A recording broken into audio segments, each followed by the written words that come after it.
I just want to say, first of all, thank you. Thank you for saying yes. I know you've got a busy calendar, you travel a lot, and you're always pushing the boundaries of excellence in business, and of course, doing the most with what you have at the school. So thanks for being in Belita. I know you have an ear institute in Belita, which is quite comforting. And where was your first ear institute? 4th of November, what's that, 2 days ago? 1998 in Durban. Durban, first one in the country. Come on, Durban. Okay, Nico, we're going to jump into so much. Why don't you first just tell us a little bit about your family, wife, children, what they're up to? Oh, okay, I went to study in Potch University, lived in a garage. And if those of you that know Potchefstroom, it's -6 in winter. I lived in this garage with a tilt-up door. I was 17 years old in the first year. I know what it is to be cold, to be hungry, constantly, because at 17 you're constantly hungry, and to be poor. But God uses these things to give you a heart for those that have less than you. During that time in the garage, I decided, well, forget it. I better start working hard to get out of this garage, otherwise in 50 years I'll still be sitting here. Then met Anita during my practical. We did 1 year university. It took me 2 years, but that's a detail. And then 2 years at university, and then back 2 years. And I met her in my first year of practical. She's 4 years older. She was the pharmacist. I thought she had money, but that's a different thing. And she put me through university. So I went from 15 Rand a month to her 300 Rand a month that she earned as a pharmacist in Potch, and we stayed in the very best apartment. So God is an interesting plan for all of us, but we didn't know them at that stage. You talk a lot about Anita. What is it about her? She's a challenge. Sorry, but this is live, Nico. It's on screen. Oh, okay. Sorry. No. But when people say, sometimes I've got some Afrikaans friends, and they say, "And who's jou vroukie?" I said, "Jou vroukie? Are you talking about Anita? She's not a vroukie. She's a vrou." So, but I think we are two totally opposite poles. She's into the detail. I'm into the big picture. She hates food. I love food. So it's a very interesting dynamic. But I think, and yesterday we were married 54 years. Thank you. Let me say, happily married. Happily married. Brilliant. And as one person would say, did you ever think of divorce in the 54 years? No, never. But murder a couple of times. So, yeah. So my wife is interesting because, and then we'll step off the topic, but when I launched the first book, What Does God Know About Business in the US, she said to me, just as I walked out to the airport, she said, listen, I have a word for you. And I thought, yeah. This is probably the first word that she's given me in a very long time. Yes, lovey? She said, please don't go and tell the people how holy you are, because you're not. So now you also know, and then I can relax. So I think part of your blessing, obviously, Nico, pioneering the ear Institute, Eduplex, is that your children are now involved in the story. And so as I understand, Nico, your son, he is the CEO of the ear Institute. Yeah, the whole group. Of the group. And your daughter is the school. Yeah, she's taking over more and more. She's the principal coordinator of the Eduplex. It's very interesting. She has an absolute heart. Now, remember, the Eduplex is a normal mainstream school, 810 children. 70 are deaf, and 40 of those are the poorest of the poor. So we don't show away any deaf child that can't afford our schooling. And we include 2 to 3 deaf children into every class, and we teach them normal spoken language. So what Louise is doing is she has an absolute gifting because she had severe dyslexia. She has a heart for children that have a disability. And little did we know at that stage that when we went through this at school, that she would eventually one day take over the school. And it's very interesting that God healed her miraculously. And she's then ready, and I mean, if she walks into a room, the kids just flock to her. She just got that magnet. So it's an ideal person. And I read, just doing some research on you, we were talking about it before the service, before this moment, that the Eduplex has the world-leading standard for in-classroom audio technology. How do you describe it in your words? Yeah, you can teach deaf children to speak, provided you identify them early enough, you fit them with proper amplification, cochlear implants, hearing aids, and then you expose them to nothing but normal, natural language. Then they develop normally, but it's a heck of a lot of hard work, and we can do that with the use of technology. So you have your hearing aids, your cochlear implants, we have teacher communication systems where the deaf child can sit anywhere in this auditorium and hear the teacher speak as if she's speaking in their ears. Amazing. Cutting out the background noise, cutting out distance, reverberation. And then we have classroom amplification systems that if you sit in this auditorium, that the person in the back and the person in front hear the teacher's voice equally loud. So if there's a background increases the background noise, the system increases. If the teacher starts yelling, the system decreases. Unbelievable. Can we get some of that here? So technology is important, and yeah. I love that you've pushed the boundaries of technology. Excellence. We're going to talk about that. There's so much to talk about. I hope you're ready for the next couple of minutes together. It's going to be amazing. But I want to kind of take you to the start of this book. What does God know about business? Has anybody read this book by any chance? The opening line is going to grip you. Some of you are going to wonder what you're doing here. So let me read it to you, and then, Nico, you're going to have to help me explain this one. Opening line. Hee-haw, my best friend Gerrit yelled as he plunged into the pool following the stripper. It was New Year's Eve, 1977. Oh, what a night. Clearly, God was not always in the story, Nico. Do you want to tell us how this... No, I worked, after university, I worked for 8 years, 24 hours, well, not 24 hours a day, it felt like that, from 8 in the morning until 11 at night, 7 days a week, 365 days a year, for 8 years. So if the young people come and they say, meneer, ek weet hoe dit is om hard te werk, I said, no, you haven't got a clue about working hard. But Old Year's Eve, New Year's Eve, we always had a party. And a big party, about 80, 85 people. And every party, you have to go one step up. And that evening, I had a staff member that was actually a stripper in her spare time. She never stripped in the pharmacy, by the way. And I thought, well, this is maybe, this is a step up, to get something new in the party. And while I was standing on the one side, watching what's going on here with this girl stripping. And remember, I didn't know the Lord at that time. I clearly heard the Holy Spirit say to me, tonight, you have gone too far. It changed my life completely. And we all have a point in our lives where we push the boundaries until we hear the Lord's voice. You have gone too far. So God goes on a journey with you. It's not an overnight journey. He's kind of calling you toward himself, and you're trying to figure out what that means. Describe a little bit of that journey, the time frame, and then the moment where you realized, I'm going to give the rest of my life to God and what he's doing. So working for 8 years, and then I started a friendship with a pastor. So once I started taking 1 or 2 nights a month off, and for some other strange intervention, I met the pastor in our church and invited him one evening for dinner. And he said, Brother Nico, why don't you, I was in the Dutch Reformed Church, why don't you come for a prayer meeting tomorrow morning? I said, well, I have to be at the office at work at 8, but I'll be there at 7. And a friendship started. And eventually, I remember the Sunday evening, he said, if you're standing in the passage and you have not made a commitment for Christ, Why don't you do it tonight? Why don't you get out of the passage?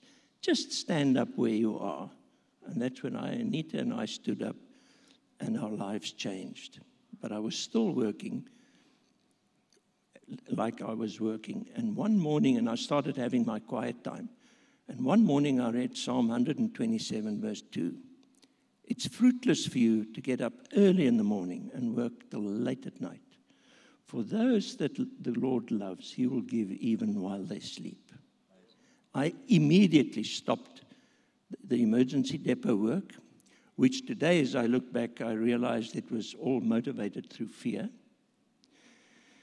And stopped it and continued, and we never looked back. And every morning, and some of you don't know what fax machines are because you're all on emails, but every morning when I used to walk into the company, past the fax machine and saw the orders that came through during the night, I was reminded of God looking after us and providing even while we sleep. Yeah, that's awesome. Let's give it up for what God's doing. And this moment that he's describing became really the story of Nico's life. What has stood out to me every time I've met him, every time I've been in the company of him, is how easily he pulls up scriptures that are speaking to him for that moment.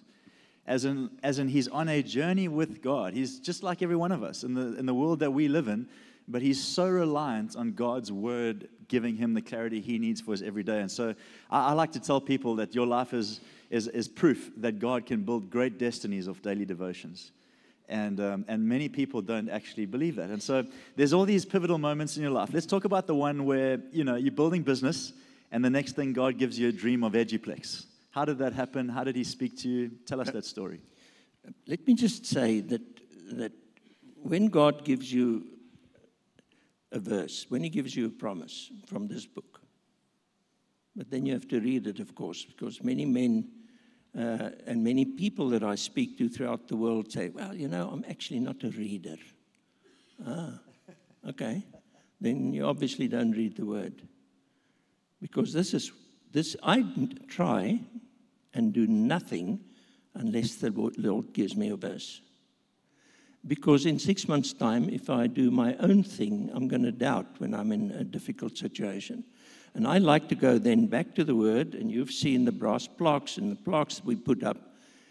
Why? For people to see. No, for me as a reminder that when God says, when I said, Lord, can I buy this building? And he takes me to 2 Kings 6, and he says, yes. The seminary students went to Elijah and said, sir, can we build a bigger one down by the Jordan River? And he said, yes, you can go. I put that on a plaque because I asked him whether I can buy this building. And then a year or two later, my secretary comes in and says, why are you standing in front of the plaque? I said, I have so many problems that I'm beginning to doubt that I really heard the Lord's word. But it's not what I feel today. This is the truth. And that is what I'm going to hold on to. And then the Lord carries one through. So the word is critically important, but what was your question? So what was the word when E-Institute became Eduplex? Okay, Eduplex never became the E-Institute, but we sponsored the first get-together of principals and schools for the deaf, as we called it at that stage, 1992, across the color line. Remember those words? Those of you that's a little bit older will remember it. In the Kruger Park, we loved the bush. And during that meeting, the principals said that deaf children go out of school. Now, as Dylan said, if you can't hear, you can't speak. If you can't speak, you can't read, or very difficult to read. And they leave school with sign language, and then they come back and say, what did we do 12 years at school? Because nobody can understand us, we can't understand people, and we can't get jobs. In America, 75% of the deaf, signing deaf, are without jobs. In South Africa, it's probably 95%. Anyway, so I left, and I was really discouraged. I thought this was a hopeless situation. And 2 weeks later, I'm sitting in my quiet time, and I said, Lord, what do you want me to do? And we now had this conference. it's really depressing. What do you want me to do? And I clearly heard the Holy Spirit say to me, I want you to make a difference in deaf education. I was so excited. We're going to make a fortune. So 6 years it took the Lord to change my thinking that when I give you a vision, it's always to make a difference to other people, never to yourself. That's point number one. Secondly, he said to me, be careful of making the vision that I give you somebody else's burden. And I realized I am not to ask anybody for anything, any support, any money for the school. My responsibility was to share the vision. God will work in the hearts of kings. Proverbs 21:1. The heart of the king is in the hand of the Lord, and he directs their thoughts like water in a furrow. And what I need to do is pray and give him my needs, how difficult it is, and God will provide. And he did. And so now the journey begins with your partners and international givers and donors. Yep. And there's about 100 stories in here, but we've got to hear just a few of how the funds start to come in God ways that you never imagined. So let me just say that the Lord has rather a sense of humor, because I hated school and I hated university. My wife says there's two very big miracles in my life. The one is that I passed matric, and the other one is that I got a pharmacy degree. But that's, she has her own opinion. But, and we then had this, and the Lord sent me a retired lady, Dr. Morak Clark, MBE, member of the British Empire, that was a retired principal for the School for the Deaf in England. She was a Scottish lady. And you'll have to read the book to see the miraculous way that she crossed our path. I gave her the document. I said, if you come back from the island of Rodrigues, we'll have to discuss this document. She came back and I said, Morak, what do you think of the document to make a difference in the schools for the deaf? She said, no, it's good, but you're starting at the wrong end. So I want to start with the children. Where must I start? She says, no, you have to start with the professionals. I said, okay, so what must you do now? She said, because every child born deaf today can hear, provided you identify them early enough, as I said before. But the professionals don't believe that the children can hear. That's why the children don't speak. I said, yes, but they can't speak. They speak very funny because they've got very limited hearing. She said they speak funny because they are being taught language. And language is caught, not taught. So when they then say in the deaf school, what is this, what is this? And the child says, bottle. Oh, he can speak. And everybody claps hands. No, you don't teach your children that. Everything is in context. Fetch the bottle on the table and so on. Anyway, I'm fast forwarding.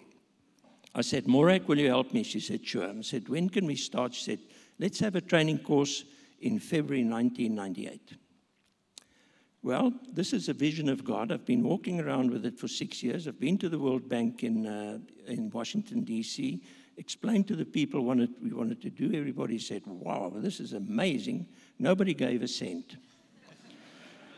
And now I have to rent the City Hall in Pretoria because, the people's going to rock up by the thousands to come and listen to this vision of God. 5 people arrived. The morning in my quiet time, I said, Lord, I need to remind you, this is not my vision. This is your vision. 5 people? Really? I heard the Holy Spirit say, read Zechariah 4, verse 10. Do not despise this small beginning, for the eyes of the Lord rejoice to see the work begin. How often we start something small, and in our own eyes, it's nothing. But in God's eyes, it's the start of something big. And then my eyes fell on verse 6. And this was a warning to me. You will succeed, but not through might, nor through power, but through my Spirit. And I clearly heard the words that said, Nico, don't try and part the Red Sea in your own strength. I'm just having a moment here. There literally are like 1,000 journal entries, scriptures that spoke to him in the morning that are scattered throughout the Eduplex story, that are all over his personal journals, that are literally the turning points and steps he's taken in his life.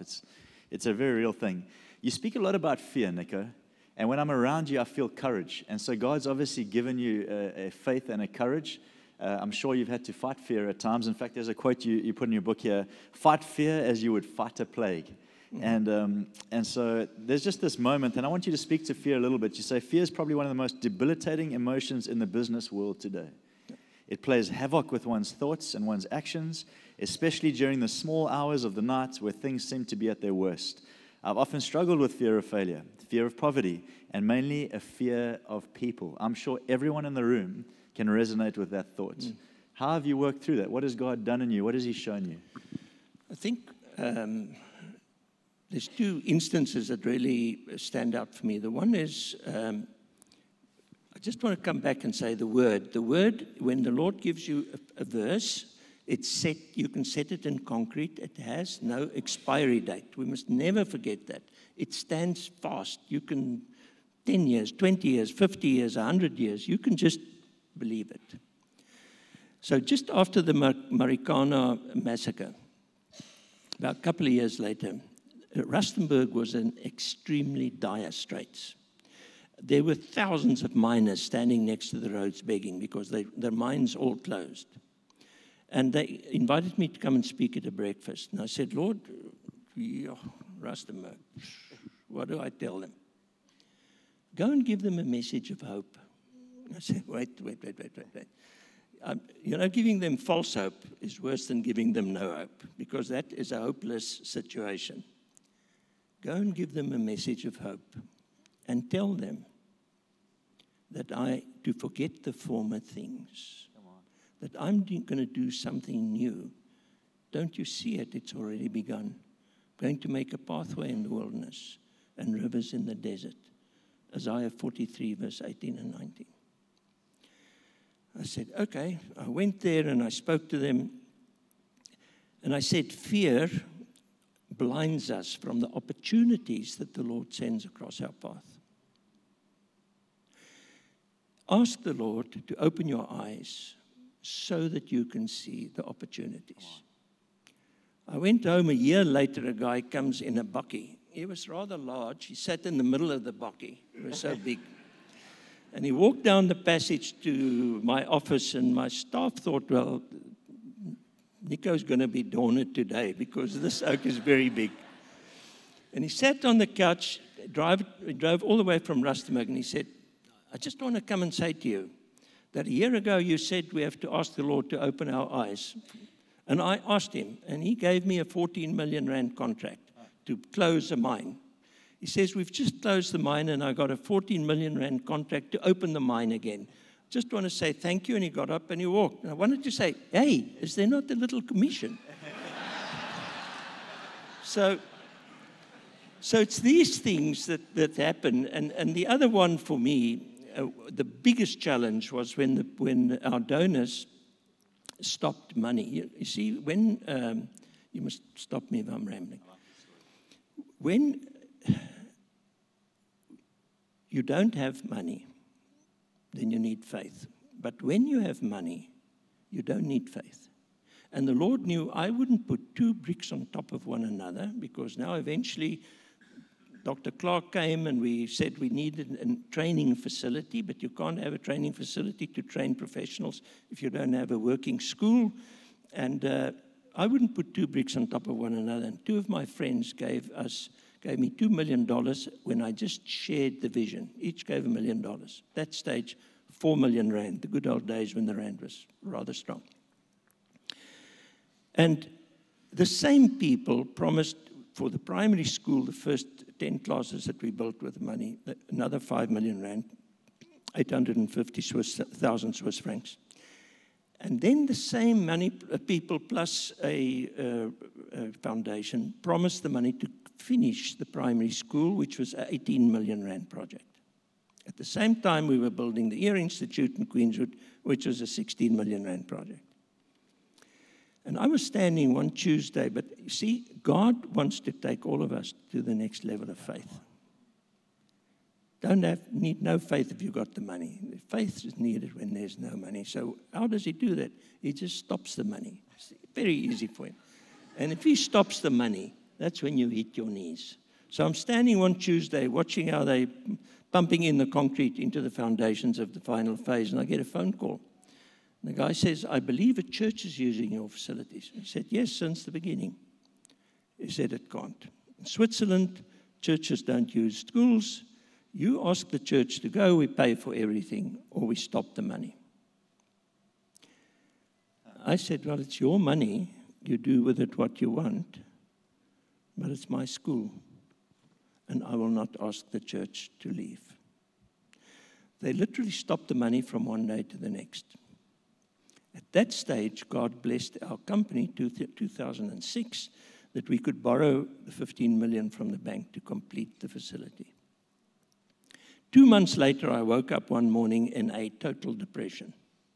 Where am I going to get money to do all these things? I can't now stop the construction. We have to push through. That evening, just before I went home, I opened my emails, and Dr. Maura Clark, she was holidaying in Scotland, and she sent me one verse, the only verse that she ever sent me in the 12, 14 years I knew her. She's passed away since then. She said, it's a pity that they're stopping the money, but I feel the Holy Spirit says you should read Revelation 3, verse 8. The next morning I get into my office, I open my emails, and one of our other board members were holidaying in Mexico. And he says, no, my brother, this is unacceptable, but I feel you should read Revelation 3, verse 8. My first reaction is, oh, these oaks are on holiday. Who the hell reads Revelation when you're on holiday? So, well, that's a fact. So Revelation 3, verse 8 says, I know you well, you are not strong. And I just burst out in tears and says, does the Lord know us so? He knows us so well. We are not strong. We don't have to pretend we've got the gift of the gab or whatever. He knows we're not strong. I know you're not strong, but you have tried to obey. None of us can obey. Only Jesus could obey. But we try, and the Lord sees it. And then the key, and you have not denied my name. And therefore I've put before you an open door that no man can shut. I was so encouraged. I grabbed the verse myself, and eventually, after a few days, realized, but this is for our children and our parents and our staff and our community and each one of us, that God puts an open door in front of each one of us. And it's up to us to walk through it in faith or to turn away in fear. And I remember the morning that I was on my knees and I said, Lord, I don't have the power to walk through this door. And the moment, but I said, but I'm going to do it. I'm going to trust you. And the moment I lifted my leg, the power of God just kicked in behind me. And I could walk through, and he provided miraculously. If you said to me in 1992, when you are faithful to the vision, you will ask nobody for money, and people like my two friends will give you $2 million to start the preschool. You will be into the high school. The company would give you $1 million from Switzerland. Somebody else that you've met and speak 10 minutes to will give you 700,000 euros. I would have said to you in 1992, guy, are you smoking something? Because there's no ways that happens, and that is exactly what happened. I actually just want to encourage some people in the room as you tell that story to just let those words sink in. You're not strong. That's okay. I think sometimes it's, but I got to be, but you're not. but you don't have the strategy to navigate the chaos you're in your business, but you don't have the energy to walk back into your home, but you don't have the fight for your employees. Maybe there is a I'm not strong reality to us, and yet you've tried, you've obeyed, and you've not denied the name of the Lord, and you're wondering, how does this work, God? And I just want to speak over your life that He will set before you an open door that no man can shut, that your story will not end in that discouragement and fear. Even as Nico is saying this, I believe faith is imparted. I don't think you can teach faith. You've got to catch it. And so even as he's telling this story, that's why I love these business breakfasts, because everyone comes with a different moment, and everyone's in a different season of life. But I feel like this story it's just got to get in the hearts of people today. That God is going to set before us open doors as we do not deny His name, not because we're strong, but because He is strong. And to those of you who are in the room and maybe just here in business, and maybe God is not a big part of your life and you're still asking many questions, I want to invite you to consider what it would look like to choose that name, to choose Jesus, to invite Him in and watch what He will do with your life. And so all of that just to say God could do anything in the room today. And you may have been here for way more than a conversation in business. So thank you for doing that. I honor you for that story, in fact, Nico. And so the story continues. So now the school's growing, and then you realize, well, you don't have enough hectareage around you, space. And so you're surrounded by residential properties. And so a friend calls you, and he tells you to ramp up your vision and scale up the numbers, and there's this interaction, and then a funny outcome. Tell us how this all went down. This is a great story. So we had a 2-year, after we finished the primary school in 2006, we had a 2-year reprieve. And during our board meeting in August of 2009, one of our board members asked a simple question, and he said, what about the future? Forwards. And immediately I had this brick in my stomach. And I thought, but don't you understand? We've been years coming through this whole thing now, and the debacle with the school and the money and the pressure, and we just about finished it. And I'm busy breathing. Little did I know I was defaulting back into my comfort zone. And God cannot use us when we are feathering our nests and staying in our comfort zone. We have to step out. But I knew this was a word from the Lord. And I arranged the meeting for the very last day of the year that the principals of the school was available. 25th of November. I'm looking then, that morning, we have to now discuss the future of the school. And that morning I'm sitting and looking through all the promises that the Lord gave me. And I looked through Proverbs and the importance of good planning and all of that. And I looked at Zechariah 4, verse 7. It says, and the mountain in front of Zerubbabel will become a plain, and you will succeed, not through might nor through power, and don't despise small beginnings. I said, okay, Lord, what do you want me to do? What now about this meeting? He said, I want you to build a second campus. We had 27,000 rand in the bank. I said, a second campus. What must the second campus look like? You must build a high school. You must build the sports facilities. You must build an audiology center. And you must form an Eduplex training institute, because you now have this school which people from all over the world visit to carry out God's message that He has to make a difference in deaf education. I said, okay, Lord, but there's one small problem. What's that? No, it's Anita. Because she said, if the Lord doesn't write on the wall that you are to build a high school, you're not going to do it. In my book, the Lord doesn't write on walls anymore. So that was that. Anyway, so I continued my quiet time. And this is an amazing, the books, the daily devotionals that I use. You can see I've been reading through this for 30 years. And I'd pick up Spurgeon's Checkbook of Faith. And they quote Zechariah 4, verse 7, and the mountain in front of Zerubbabel will become a plain. And I said, Lord, the money, where are we going to get the money? We have 27,000 rand in the bank. And Spurgeon continues and he says, in this moment a mountain is in front of you and you see no way around it or over it or through it. Let faith come in and the mountain will become a plain. But not before you hear the word of the Lord. Not through might, nor through power, but through my Spirit. Then I picked up another little book today, God is First, of Os Hillman, the 25th of November, and he quotes from the prayer of Jabez, to enlarge your territory. And he says you have to be very sure that when you pray for the Lord to enlarge your territory, that you do it for his honor and glory, and not your own von der Merwe. Be careful.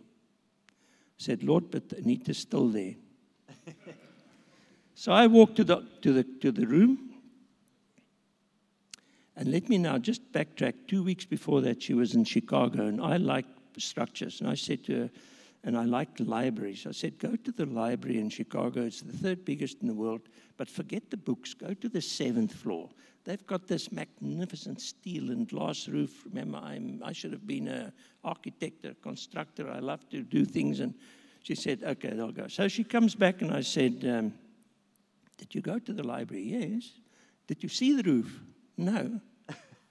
What did you see? No, when we went there with one of the staff members, Jan, his back started paining. Yes? And he said, let's just sit down a little bit. And there was a movie on the history of Chicago when it burned down. And Daniel Burham, the architect engineer, he rebuilt the whole of Chicago. And the last words on the screen, they quoted him, do not make little plans. They have no power to stir the blood of people. And when I walked into the room and said, Anita, I feel that the Lord has said we must develop a second campus, and it must be a high school as well. She said, don't you make little plans. Sure, come on. And what happened? Yeah. We didn't have the money. A guy came and he said, in January, that was in November and January, he said, we want a new project. He was from Breaking Fallow Ground Trust. He said, I said, boy, do I have a project for you, second campus. I mean, we're going to build the high school here on the primary school rugby field. He said, where's the children going to play? Exactly what Anita asked me. Where's the children going to play? I said, that's a detail. Don't bother me with details. And he looked out and he said, how many houses in this block stood in the staff room? I said, 27 houses. He said, why don't you buy them? I said, sorry, am I misunderstanding something? We have 27,000 rand in the bank. 27,000, 27 houses? He said, how much do you need? I said, well, I don't know, 50 million? He said, no, you have to think bigger. And for the sports grounds? What do you need? I said, I don't know, 250 million. He said, I'll give it to you. So it's now 15 years, and we're waiting for the first cent to arrive. But isn't it amazing how you believe the guy that stands next to you, promising you the world? Then I invited all the owners to, and I decided, well, we have 27,000. We're going to invite the owners and of all the houses, and some have been staying there since the 1950s.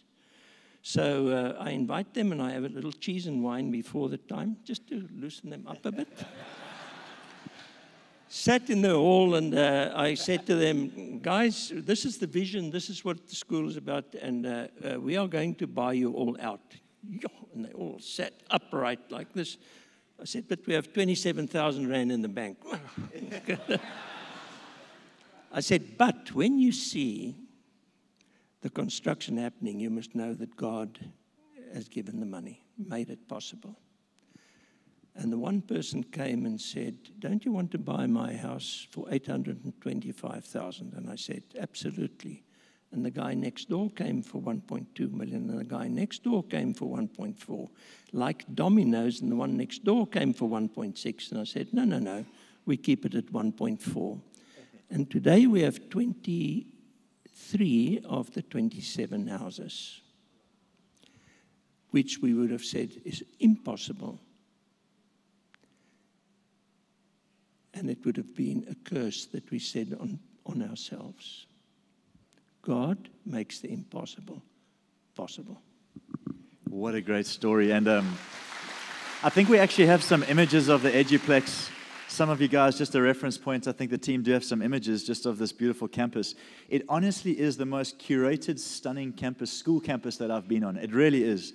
The detail of the classrooms, to the feel of the corridors, to the greens, the gardens, the footpaths, the nuances, the stories. I read a stat that in 1 year, him as a family foundation put 20 ear cochlears on students so that they could get into education. This is significant, guys. I don't need to go into the numbers to help you understand. That is a significant contribution. And so you live by your words. You live by God's word. I just want to honor that in you. And that school, that story, I mean, it's in a part of Pretoria that I probably wouldn't buy a house, but I would happily send my kid to school. And as you've built Eduplex, I'm assuming the area has started to get more valuable, and so you've added value to this community. And so it's just inspiring. You're a man of excellence. You're a man of integrity, for sure. Ambition, I have no doubt, is in you. You know, I asked him, what's your favorite holiday you've ever been on? He said, it has to be running with the Huskies in Lapland. Anyone done that before? No, I don't think so. So there's an appetite for life. There's an ambition. There's this desire to, I've seen as we've eaten even, you've taken everything. What advice would you give to a young business entrepreneurial generation that is wanting to, yes, experience the bigness of life, but is having to weigh up the journey of faith? Ambition, faith. Ambition, faith. I think the first thing I want to say is that if we say we're a Christian, then we stand or fall by the quality of our quiet time. Sure. I cannot say I have a relationship with Anita and I don't spend time with her. I cannot say I'm a Christian and I don't spend time with Jesus. That means that you have to have a disciplined lifestyle. We do not like to go out at night because for many years I got up at 4 in the morning. It's now 4:15. But that's, you have to make, as you grow older, you have to just cut yourself a bit of slack. But it's important to have a regular quiet time. I can give you, and I mention in the books, numerous cases where had I missed my quiet time, I would have missed more than what I believe. So a regular quiet time. How do I do it? I pray, and then I read. I have the Bible, that's the foundation. I have a couple of daily devotional books, and it's unbelievable how the Lord prepares you. The Holy Spirit prepares you for that He wants to give you the next day. Is it every day this, wow? No. The beginning of the year, I thought, let me mark the verses. Now, 45 years that I'm walking the road with the Lord.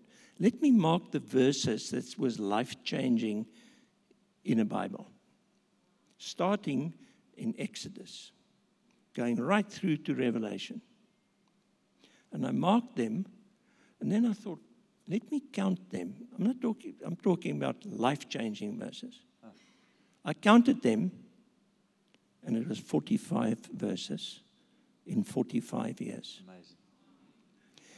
Isn't it amazing that you've got to spend dedicated, quiet time, So good. and if you get one verse a year, you can build your whole life on that. And this is exactly what's happened. But it's dedication. Prayer, pray, read, and then you have to be obedient. And in the obedience, remember, I don't know how people today that they are do business without knowing what the God wants for us. Because if you look what's going on around you, you can get so discouraged. And James 1:5 said, if you need wisdom, ask the Lord, and He will gladly give it to you. But, sounds like Anita. No, but. But when you ask Him, you have to do it in faith. Because if you doubt, you will be like a wave tossed by the sea, and such a man will be unstable in all his ways. So, my friends, this is not a game. This is not where, Isaiah 29, verse 13, specifically says, you afflicted people, you people going through difficult periods, you come to me with your mouths and your lips, but your hearts are far from me. Where Jeremiah, one book later, Jeremiah 29:13, we all love verse 11. I know the plans for you, plans to prosper you, not to harm you. But verse 13 is the key. You will find me if you seek me with all your heart. So this is a heart business. This is a relationship. This is spending serious time with the Lord. This is delving into the Word. This is putting your time aside to hear what He wants to say to you.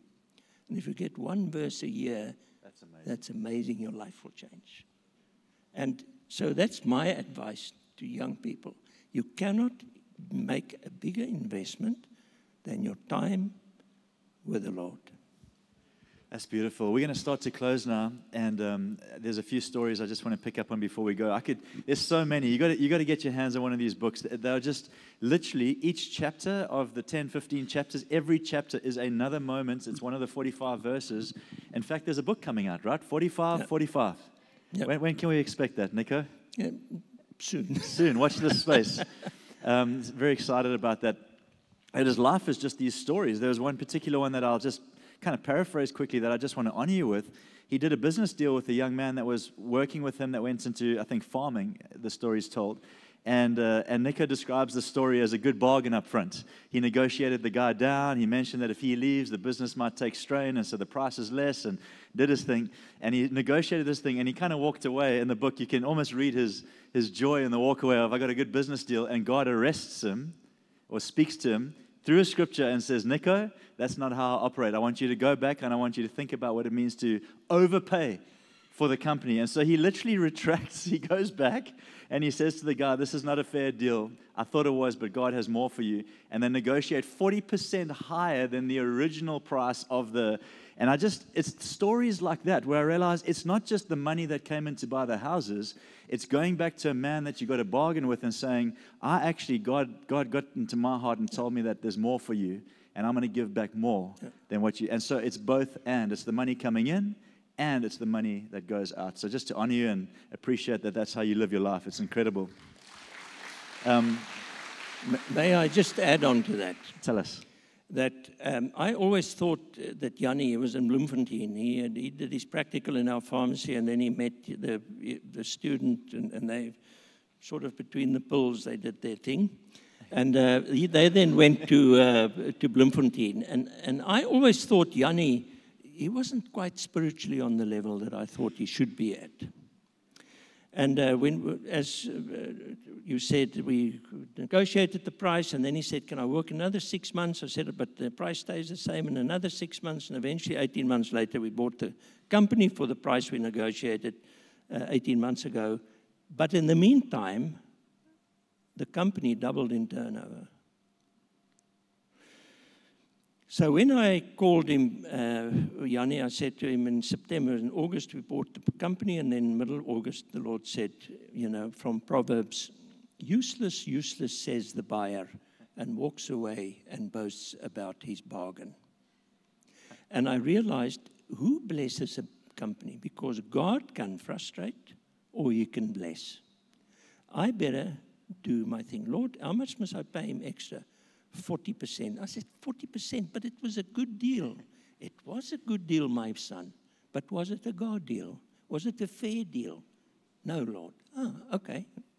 So we get Jannie. Jannie sits in my office, at study at home, and he sort of looks down, and I said, Jannie, the Lord said that I've got to pay you more for your company. So it's not a word. He said, I have to pay you 40% more. Now I'm expecting, thank you, Jesus. Just sits like this. I said, is everything okay? And he looked up and he said, my wife Mariki and I knew you didn't pay us enough. And we decided to leave it to the Lord. My friends, in that moment, I saw my own heart. And I knew Yanni was on a level I'd never attained. Because there's no ways I'll sell my business if I know it's worth more. And yet he trusted God, and God came through for him. Wow, wow.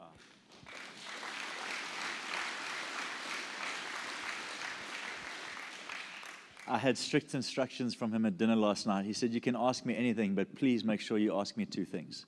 One, about a trip I did to Israel. Two, about the future of South Africa.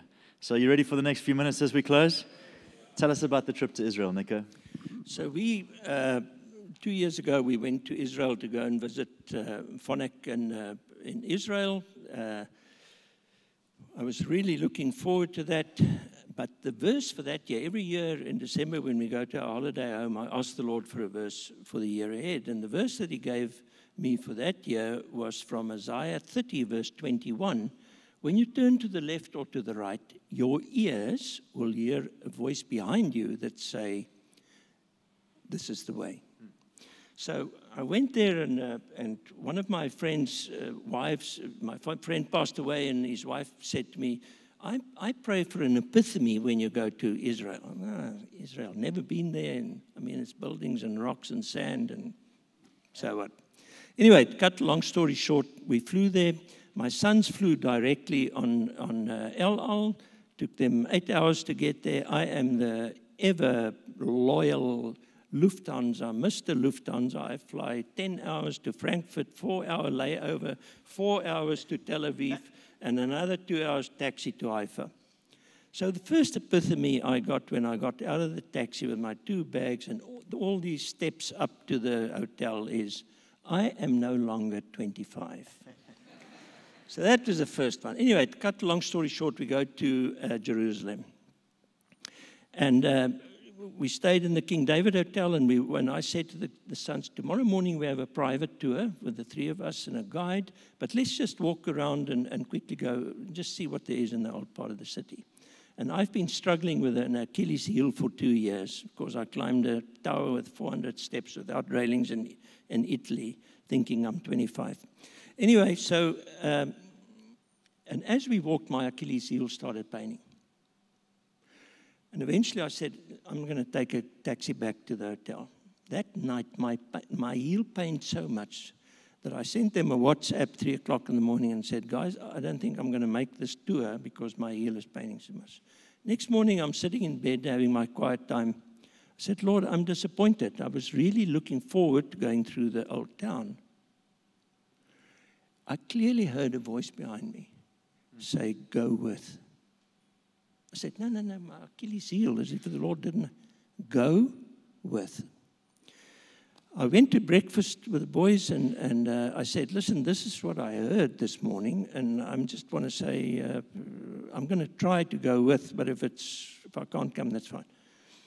Just before we walked, met the guide, just before we walked out, it started raining. I got an umbrella. And as we walked out, the rain stopped. And I was walking and sort of leaning on this umbrella that helped me. The next thing, the umbrella snapped like a gunshot. My son turned around and said, Dad, we should have bought you a walking stick. I said, that's a good idea. We go into a shop, we buy a walking stick. I walk out of the shop and for 6 hours walk with no pain in my Achilles. And every 10 meters, I turn around and say to the boys, you know that this is a miracle. God whispering, and your ears will hear the voice behind you.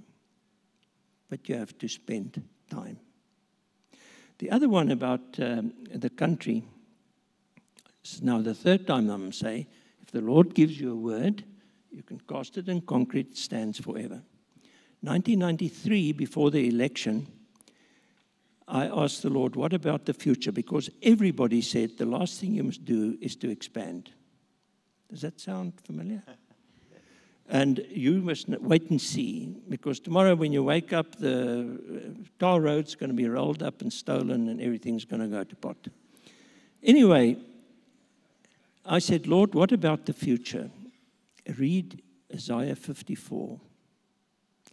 Enlarge the place of your tent. Stretch your tent curtains wide. Do not hold back. Strengthen the stakes. And verse 4, do not fear. You will not stand ashamed. That's the first one. That verse still stands for today. Why? Because God leads his children against the stream. It's only dead fish that swim with the stream. We have to make a difference. And we have to continue to make the difference, because if everybody else loses heart, we have to point their eyes towards God. The second one I told you already about the story about that Lord's going to do something new from Isaiah 43, verse 18 and 19. The third one was last year, and they all worked together. 10 years ago, we started planning for 8 classrooms. 10 years, we didn't get approval. 10 years. Beginning of last year, I said to the family, I think we have to stop what we are doing with the 10 classrooms, because obviously the Lord doesn't want us to build it. The Bella Act came through, and Anita said, you better build those classrooms, because you're going to be caught with your pants around your ankles. And I saw, oh, hop, hop, spinnekop. There we go with this pants around my ankles. And I said, okay, I'll do it, but we don't have approval. And just after that, the approval came through. I said, but must be part of the Eduplex story, and I'm not going to build the classrooms unless the Lord says I have to. I have done things in my life that I haven't prayed about, that I thought was good deals, but it wasn't God deals, and we got major hiding. I'm not going to build it, because who must fill the classrooms? It's only the Lord that can fill it. So I'm praying and I hear nothing. And one Saturday morning, I sit in my quiet time and I said, Lord, sorry, I just need to remind you we're running out of time, because this is now October. We have to get all the lists, the building lists together. We have to ask for the tenders. We have to evaluate it, and the contractor must prepare himself. Read Jeremiah 29, verse 6. I said, no. I know Jeremiah 29. Read verse 6. B. Multiply, don't dwindle away. I nearly fell out of the chair. That is a very clear instruction. It does not only have to do with the school, it has to do with my life, it has to do with our business. We have to multiply and not dwindle away. But then I read verse 7. Pray for the peace and prosperity of the city, for if it prospers, you will prosper. And I immediately realized, Van der Merwe, stop looking at yourself. Stop praying for children for the school. Stop praying for patients to the Ear Institute. Start praying for the people you constantly criticize. Pray for the people. Pray that the leaders would have insight, wisdom, and understanding, for if the city prospers, you will prosper. And I want to end with one verse that Jesus said to his disciples from Luke 8:18. Be especially careful how you listen. We have 2 ears. Do I listen with a worldly ear to all the nonsense people are speaking around the braai and the negativity? Or do I listen with a spiritual ear and point the people's eyes to what the Lord said to you about the future of the country? 3 verses, they all combine for the future, and we as a family are extremely excited about what God's going to do. Well, we'll say loud amen to that for sure.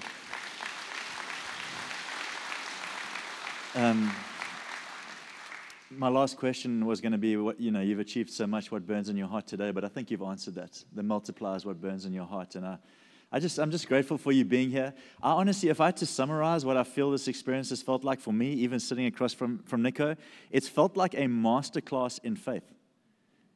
You know, you can go to masterclasses and many things. I've not had one advertised to me in faith. I feel like, Nico, God has gifted you with faith. We know faith comes from God, and we also know that faith comes by hearing by the Word of God. And so your partnership with His Word and His gift to you is just extreme faith. And I feel like we've had the privilege of sitting in a masterclass this morning of faith. And so I want to honor you. I want to honor your family's story. I'm going to pray a blessing for sure over Anita and your children and the story that you're building. I'm going to ask that you would pray over us. But maybe we could all just consider, just as we close today, what does the invitation mean for us? What is Nico's story? Of course, it's inspiring. Of course, there's more. But could it be that every scripture he's referenced today was faith coming to your heart? Because faith comes by hearing. Maybe you haven't actually read or heard or listened to the scripture being spoken over to you for quite a while, if you're honest. And maybe today that story of faith is just getting into your heart again. And maybe you're realizing that the story that we're part of is far bigger than the part we play. And we could really start to say, God, I want to go on an adventure of a lifetime. You know, if Nico's not running with the Huskies in Lapland, he's pioneering Eduplex and the Ear Institute and all the other dreams that he has in our nation. The Training Institute now in 49 countries in the world. And so just an amazing story of God's grace over your life. And so we bless you. Can we appreciate him one more time?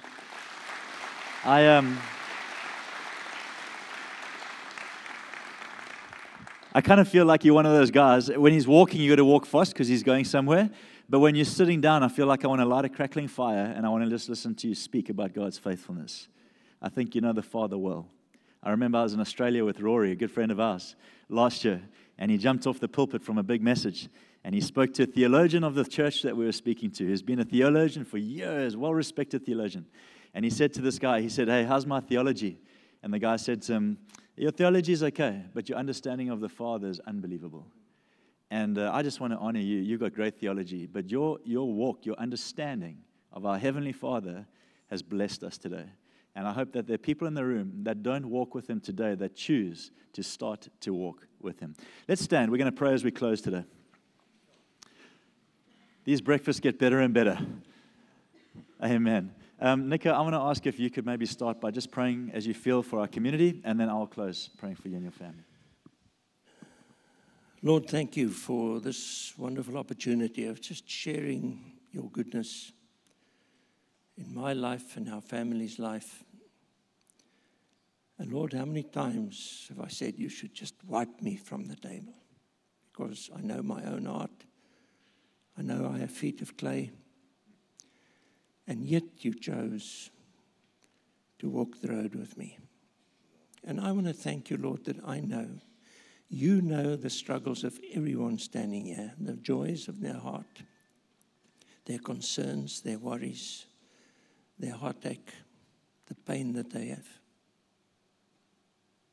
And I ask, Lord, that you would just touch them. That you would just touch them and meet them. As you said to me, I know you well, my son, my daughter. You are not strong, but you have tried to obey. And Lord, help us to obey. Help us, Lord, to do your will. Please guide us. Please give us insight and wisdom and understanding of what you want in our lives. That we don't run on a path and climb a ladder and then when we get to the top realize it's standing at the wrong wall. So, Lord, thank you, and bless everyone with the very best of your blessings. As we ask this morning in the wonderful, wonderful name of our Lord Jesus Christ. Amen. Lord, I just thank you for Nico and his family, for Anita. And God, we just pray for strength upon strength. God, there is so much more to come from this man and his family's life in this nation and the nations of the world. And so I ask God for an increase, not just in the vision that he has for Eduplex and the Ear Institute and business, but for an increase in his own physical health and his family's ability to see things into the future. Father, I thank you that you would give him intimate time with you that perhaps he's never had before, even an increase in the intimacy that he'll experience with you, Heavenly Father. I thank you for the whispers of heaven. I thank you for the journals, the words that will be written on the pages of journals that will transform families and stories and even nations, God, because of your faithfulness through his life. God, we thank you for Nico. We receive him as a gift today. I pray blessing upon blessing on his travels. And Jesus, do more with the future than anything he's seen before. In your mighty name we pray. Amen. Amen.